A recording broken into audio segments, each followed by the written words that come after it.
ఓం వసుదేవసుతం దేవం కంసచాణూరమర్దనం దేవకీ పరమానందం కృష్ణం వందే జగద్గురుం.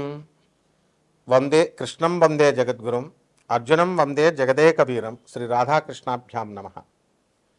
మనకి నవంబర్ 2వ తేదీన శుక్రగ్రహం మనకి మార్పు చెందుతోంది. ఈ శుక్రగ్రహము కన్యారాశి నుంచి తులారాశిలోకి మారుతున్నాడు. అదేవిధంగా ఈ యొక్క గురుగ్రహము ఆల్రెడీ మనకి కర్కాటక రాశిలో ఉన్నాడు, ఉచ్చ స్థితిలో ఉన్నాడు. అయితే నవంబర్ 16వ తేదీ వరకు మనకి తులలో రవి నీచపట్టి ఉన్నాడు. ఆ తర్వాత ఆయన వృశ్చిక రాశిలోకి వెళ్ళడం అనేటటువంటిది జరుగుతుంది. అలాగే బుధుడు కూడా మనకి నవంబర్ మొదటి 2 వారాల వరకు కూడా వృశ్చిక రాశిలో ఉండి ఆ తర్వాత తులారాశిలోకి వక్రిస్తాడు. అలాగే శని ఆల్రెడీ వక్రించి మనకి మీనరాశిలో ఉండడం అనేటటువంటిది జరిగింది. కేతువు సింహరాశిలో ఉండడం జరిగింది. ఇది ప్రస్తుతం ఉన్నటువంటి గ్రహ పరిస్థితి. ఈ రీత్యా మనకి ముఖ్యంగా శుక్రగ్రహ మార్పు వల్ల ద్వాదశ రాశుల వారికి ఏం జరగబోతోంది మనం ఈ వీడియోలో తెలుసుకుందాం. సంపదలు అని అనగానే ప్రతి మనిషికి ఆశ ఎక్కువ. డబ్బులు బాగా సంపాదించాలి, బిల్డింగ్లు కట్టాలి, కార్లు వెహికల్స్ కావాలి, భార్యలు, ఇలా అనేక రకమైనటువంటి భూలోక సంబంధమైనటువంటి కోరికలు ఎక్కువగా ఉంటాయి.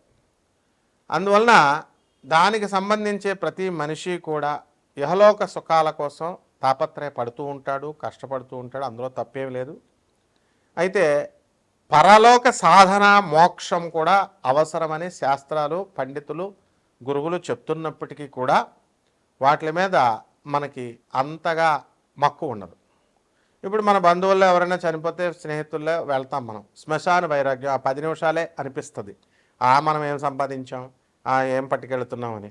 మళ్ళీ ఆ 10 నిమిషాల తర్వాత బయటకు వచ్చేసిన తర్వాత, శవాన్ని కాల్చేసిన తర్వాత బయటకు వచ్చిన తర్వాత మళ్ళీ ఇళ్ళు కోసం, డబ్బు కోసం, సంపాదన కోసం వెంపర్లాడుతూ ఉంటాం. దీన్నే శ్మశాన వైరాగ్యం అంటారు. ఇవన్నీ ఇవ్వకుండా మనకి శుక్రగ్రహము అనేటటువంటిది సంపూర్ణ శుభ ఫలితాలను ఇచ్చేటటువంటి గ్రహం అన్నమాట శుక్రగ్రహం. కాబట్టి భూలోక సంబంధమైనటువంటి సంపదలు లేకపోతే ధనమూలం మిదం జగత్ అన్నారు. కాబట్టి ఇహలోకంలో ధనం లేకపోతే అడుగు తీసి అడుగు వేయలేం. అందువల్లనే కలియుగంలో ఒక పాదం మీద ధర్మం నడుస్తుందని బ్రహ్మగారు చెప్పినప్పటికీ కూడా మరి ఈటింగ్ అండ్ మేటింగ్ పాలసీ అనేటటువంటిది కలియుగంలో ఎక్కువగా ఇప్పుడున్నటువంటి ఆధునిక కాలంలో నడుస్తుంది. నిద్ర, భయము, మైథునము, ఆ తర్వాత ఆహారము, ఇవి జంతువులకి మనుషులకి సమానంగా ఉంటాయి. కాబట్టి ఎవరికి కావాలండి ధర్మాలన్నీ కూడా? మనం ఈ శుభ్రంగా కావాల్సింది తినాలా, మంచి బట్టలు కట్టాలా, మంచి ఇళ్లల్లో ఉండాలా, మంచి కారుల్లో ఉండాలా, తిరగాల, మంచిగా భార్య, పిల్లలు, సంసారం, ఇంకా ఎక్స్పాండ్ అయితే గర్ల్ ఫ్రెండ్స్, ఇలా కోరుకుంటూ ఉంటారు. ఇది తప్పేం కాదు. అయితే దీన్నే మనం పెట్టుకొని ఇహపర సాధన చేయకుండా కనుక పరలోక సాధన చేయకపోతే నష్టపోయేటటువంటి ప్రమాదం ఉంటుంది. కాబట్టి ఇవన్నీ ఇచ్చేటటువంటి వాడు శుక్రుడు. అయితే అందరికీ కావాలని తెలుసు కానీ అవి సాధించుకోవడం అనేటటువంటిది తెలియదు. ఇది శుక్ర ఉపాసన చెయ్యాలి. శుక్రుడ ఉపాసన అనేటటువంటిది ఒక రహస్యమైనటువంటి ప్రక్రియది. శుక్రాచార్యుడు సాక్షాత్తు మహాలక్ష్మీదేవి యొక్క సోదరుడు, భృగు మహర్షి కుమారుడు. అందువల్లనే లక్ష్మీదేవిని భార్గవి అంటారు, భార్గవుడు అని చెప్పేసి మన శుక్రాచార్యుల వారిని అంటారు. ఈయన రాక్షసుల గురువు కూడా. కాబట్టి మీరంతా కూడా సూక్ష్మమైనటువంటి విధానం ఏమిటంటే, మనుషులు మీరు తినాలనుంది తినేసేయండి, తాగాలనుంది మీ ఇష్టం. అంటే మీ కోరికలు అనేటటువంటిది భూలోక కోరికల్లో ఎవరికి కొన్ని లక్ష్యాలు ఉంటాయి. ఆ లక్ష్యాలని సాధించుకోవాలని మీ ప్రయత్నాలు చేయండి. దీనికి ఏదో త్యాగాలు చేయమంటలా, ఎవరికి నచ్చినట్టు వాళ్ళు చేయండి. భగవత్ సాధనకి మనము నియమాలు, ఈ నిష్టలు, తర్వాత ఇవన్నీ కూడా చెప్పుకుంటూ వచ్చాం. అవన్నీ ఎవరికండి? ఆధ్యాత్మికంగా ఎదగాలనుకునేటటువంటి వాడికి. ఈ శుక్రాచార్యుడి పూజలకు అవన్నీ అవసరం లేదు. అంటే మోక్షం కావాలనుకున్నప్పుడు, భగవద్ దర్శనం కావాలనుకున్నప్పుడు మనం ఇవన్నీ చేస్తాం. ఎప్పుడైనా ఉల్లిపాయ తినం, వెల్లుల్లిపాయ తినం, లేకపోతే బ్రహ్మచర్యం పాటించడము, ఇలాంటి ఎథిక్స్, మందు తాగకూడదు, ఎన్వి తినకూడదు, ఇలాంటి నియమాలు మనం పెట్టుకున్నాం. అయితే ఈ శుక్ర సాధనకి వచ్చేసరికి ఇవన్నీ కూడా భూలోక సంబంధమైనటువంటివి కాబట్టి ఇవి మామూలుగా ఈ పూజలు చేసుకునేటటువంటి వాళ్ళంతా కూడా శుక్రాచార్యుడికి ఎన్ని రోజులని చేస్తారండి? ఒక వారం రోజులు తినకుండా ఉంటారు, 41 రోజు తినకుండా ఉంటారు. బ్రహ్మచర్యం ఎన్నాళ్ళు మీరు పాటించుకుని ఉంటారు? సంవత్సరాలు పాటించుకుని ఉంటారా? అదేమిటి, వాళ్ళు ఆధ్యాత్మిక మార్గంలోకి వెళ్ళినటువంటి వాళ్ళంతా కూడా ఫారినర్స్ని మీరు అబ్జర్వ్ చేయండి. వాళ్ళు తిన్నారు, తిరిగారు, ఇహలోక సుఖాలన్నీ అనుభవించేశారు. దాని మీద విరక్తి వచ్చేసింది కాబట్టి ఇప్పుడు వాళ్ళు దైవ సాధనల వైపు వచ్చారు. శాచురేషన్ పాయింట్ వచ్చేసింది. కాబట్టి ఏ ఏ విషయాల్లో అయితే మీ గోల్ ఏమిటి అన్నది సాధించుకోవాలి అనుకున్నప్పుడు మీరు ఈ విషయాల మీద దృష్టి పెట్టుకోవాలన్నమాట. అందువలన ఇప్పుడు భక్తికి యోగి కానివాడు భోగి కానివాడు యోగి కాలేడు. అందువల్లనే యోగి వేమన్న చూడండి, అన్నమయ్యను చూడండి, వీళ్ళందరూ కూడా వాళ్ళ భౌతికమైనటువంటి సుఖాలన్నీ అనుభవించిన తర్వాత అప్పుడు మాత్రమే మీరు పరివర్తన చెంది ఎవల్యూషన్ అయ్యి అప్పుడు మహాభక్తులుగా రాణించారు. కాబట్టి మనం ఎప్పుడైతే ప్రాక్టికల్ స్పిరిచువల్ పర్సన్గా ఉండకుండా మనం ఇవన్నీ త్యాగాలు చేసేయాలా, ఉల్లిపాయ వెల్లుల్లిపాయ తినేయకుండా ఉండాలి అంటే మేము చిన్నతనంలో ఉన్నప్పుడు ఒక అబ్బాయి ఉండేవాడు. అతను వెల్లుల్లిపాయ గురువుగారు తినొద్దన్నారని తినడం మానేశాడు. పెళ్ళయింది, వాళ్ళ పెళ్ళం వదిలేసింది. వాళ్ళ మామగారు వచ్చి ఏమన్నాడంటే, ఈ వెల్లుల్లిపాయ తింటే వీడు నా కూతురుతో ఏం కాపురం చేస్తాడు వీడు, ఏంటిది అని అన్నారు. గురువుగారు చెప్పింది ఎప్పుడు? సాధన చేసినప్పుడు. అవన్నీ కూడా నీకు భూలోక సంబంధమైనటువంటి ఇవన్నీ రావాలంటే మీరు మీరు మీరు ఏం గోల్స్ అయితే ఉన్నాయో ఆ గోల్స్ అన్నీ కూడా పూర్తి చేసేసుకోండి. తినండి, మీ ఇష్టం వచ్చినట్టు తాగాలని అనుకుంటున్నారనుకోండి, మీరు అది మీ ఆరోగ్యాన్ని పాడు చేస్తుంది తప్ప మీరు ఆ కోరికలన్నీ కూడా అదుపు పెట్టుకొని ఉన్నట్లయితే మీరు చనిపోయిన తర్వాత దెయ్యాలు అవుతారు. తర్వాత ఆ కోరికలు తీరలేదు కాబట్టి మళ్ళీ జన్మెత్తాల మందుబాబులు అవుతారు. కాబట్టి మీకు నచ్చిన విధంగా ప్రతి వ్యక్తి కూడా, అంటే తాగమని చెప్పడం కాదు ఇందులో ఉద్దేశం, మీరు ఏదైతే కావాలని అనుకుంటున్నారో అవన్నీ మీరు పూర్తి చేసుకొని స్పిరిచువల్గా ఎదగండి. ప్యారలల్గా ఆ ప్రాక్టీస్ నేర్చుకోవాలి. అది నేర్పేవాడే శుక్రాచార్యుడు. కేవలం శుక్రాచార్యుడు కేవలం మిమ్మల్ని తాగండి, తిరగండి అని చెప్పడు. ఆ దేవతల రాక్షసుల గురువయ్యుండి వాళ్ళని ఆధ్యాత్మిక మార్గంలో ఒక ప్రహ్లాదుడిని తయారు చేశాడు, ఒక బలిచక్రవర్తిని తయారు చేశాడు, వాళ్ళకి ఇంద్ర పదవులను ఇప్పించాడు. ఆ ఈశ్వరుడే శుక్రాచార్యుడి రూపంలో వచ్చి బలిచక్రవర్తికి ఇవన్నీ ఇచ్చాడు. కాబట్టి ఈ శుక్రాచార్య ఉపాసన ఎలా చేసుకోవాలి, ఈ శుక్రాచార్యుని మనం ఎలా ప్రసన్నం చేసుకుంటే మనకి ఇళ్ళు కట్టాలనుకున్న వాళ్ళు ఇళ్ళు కడతాము, స్థలాలు కట్టాలనుకున్న వాళ్ళు స్థలాలు కడతాము, కొంటాము. ఇలాగే పెళ్ళిళ్ళు కావట్లేదండి అంటే మరి మీరు ఏమైనా దాన ధర్మాలు ఇవన్నీ చేశారా మీరు? ఇప్పుడు అందరికీ తెలుసు, పేదవాళ్ళకి దాన ధర్మాలు చేయాలా, సాధువులకి దాన ధర్మాలు చేయాలా, తర్వాత వికలాంగులకి జాలితో ఉండాలా, దాన ధర్మాలు చేయాలా, సాధువులకి పేదవారికి వికలాంగులకి చేయాలి. మరి మీరు చేశారా? మంచి పీక్ స్టేజ్లో ఎవ్వరూ ఉండరు. ఏమంటే మేము చేస్తామండి అంటారు. జీవితంలో ఒకసారి చేస్తే సరిపోతుంది ఆయన. ఎప్పుడు నిరంతరం మనధర్మశాస్త్రం ఏం చెప్తుందంటే ప్రతి నెల 10% మీరు ధర్మ కార్యాలకు వెచ్చించండి మీ ఆదాయంలో అని చెప్తుంది. ఎంతమంది చేస్తున్నారు చెప్పండి? ఇప్పుడు మీరు ఉద్ధృతంగా ఉన్న స్థాయిలో మంచి 5 లక్షలు 10 లక్షల శాలరీలు చేస్తున్న వాళ్ళు మీరు ఏదో ఒక 1000 రూపాయలు ఏదో జీవితంలో ఒకసారి ఇచ్చి మేము దాన ధర్మాలు చేస్తామండి, ఆర్ఫనేజీలు పెట్టేస్తామండి, ఆశ్రమాలు పెట్టేస్తామండి అని చెప్పడం కాదు. ఉన్న వాటికి చేయండి చాలు. ఇలాంటి సూక్ష్మమైనటువంటివన్నీ కూడా ఉంటాయి. ఆ రహస్యాలు, ఆధ్యాత్మిక రహస్యాలు అంటారు.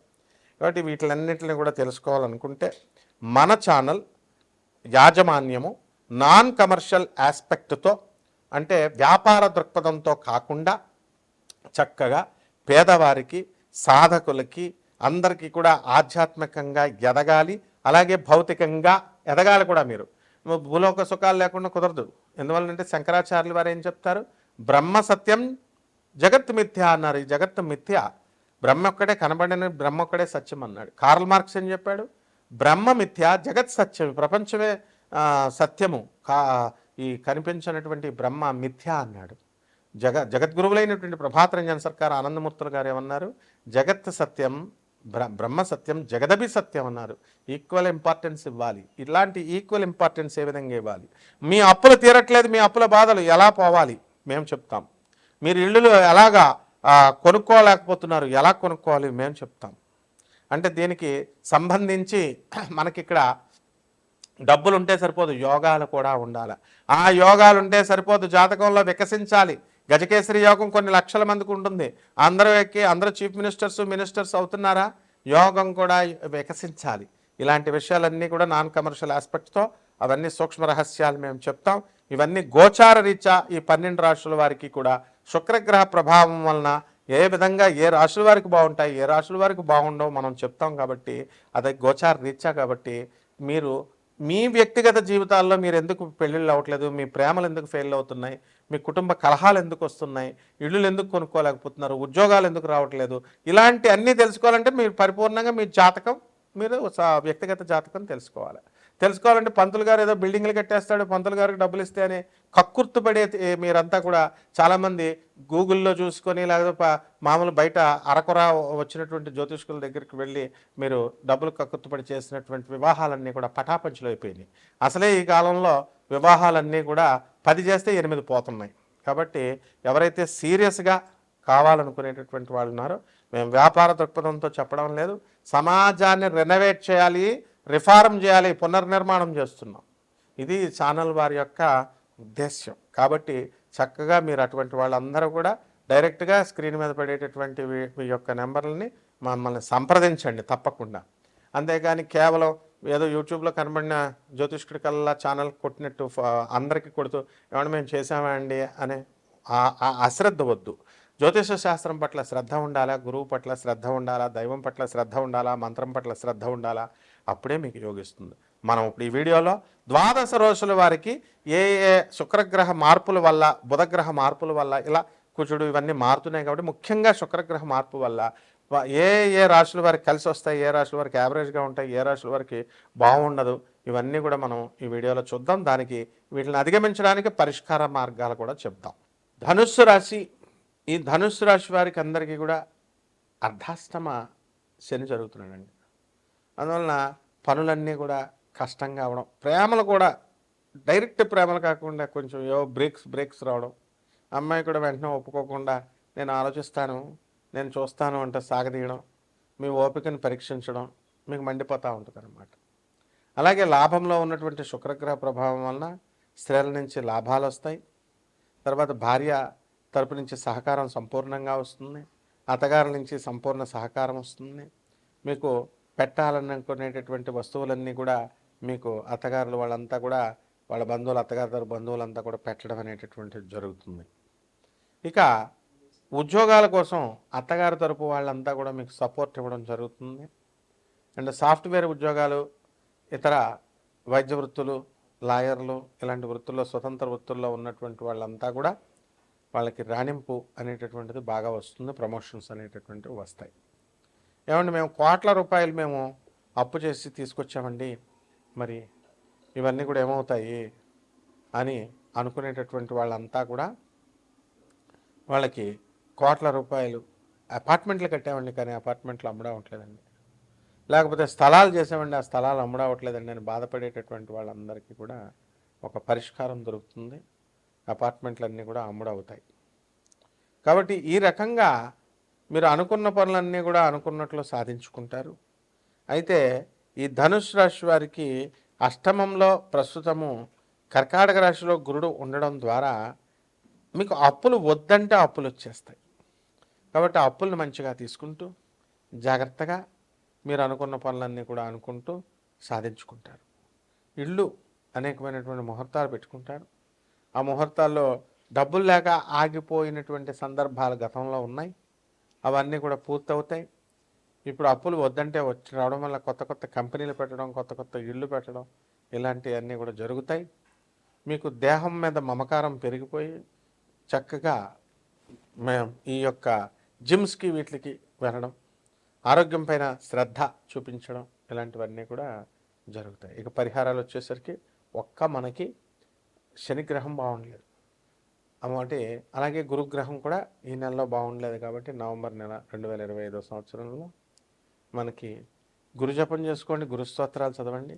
గురువుకి కిలోంపావు శనగల్ని పసుపు రంగు వస్త్రాల నుంచి పేద బ్రాహ్మడికి గురువారం నాడు ఉదయం 7 గంటలకి దానం చేసుకోండి. అలాగే గురుచరిత్ర పారాయణ చేయండి. రావి చెట్టు చుట్టూ, మేడి చెట్టు చుట్టూ ఓం దత్తాత్రేయాయ నమః అంటూ గురువారం నాడు ప్రదక్షిణలు చేయండి. అలాగే శని జపం చేసుకోండి, శని స్తోత్రాలు చదవండి. శనికి కిలోంపావు నల్ల నువ్వుల్ని, నల్లని వస్త్రాన్ని ఇచ్చి పేద బ్రాహ్మణులకి శనివారం నాడు ఉదయం 8 గంటలకి దానం చేసుకోండి. దశ మహావిద్యల్లో ఒకటైనటువంటి మహాకాళి అమ్మవారి యొక్క మంత్ర అనుష్ఠానాన్ని, జపాన్ని, హోమాన్ని మేళలో చేసుకోవడం ద్వారా బ్రహ్మాండంగా మీకు కలిసి వస్తుంది. శుభమస్తు.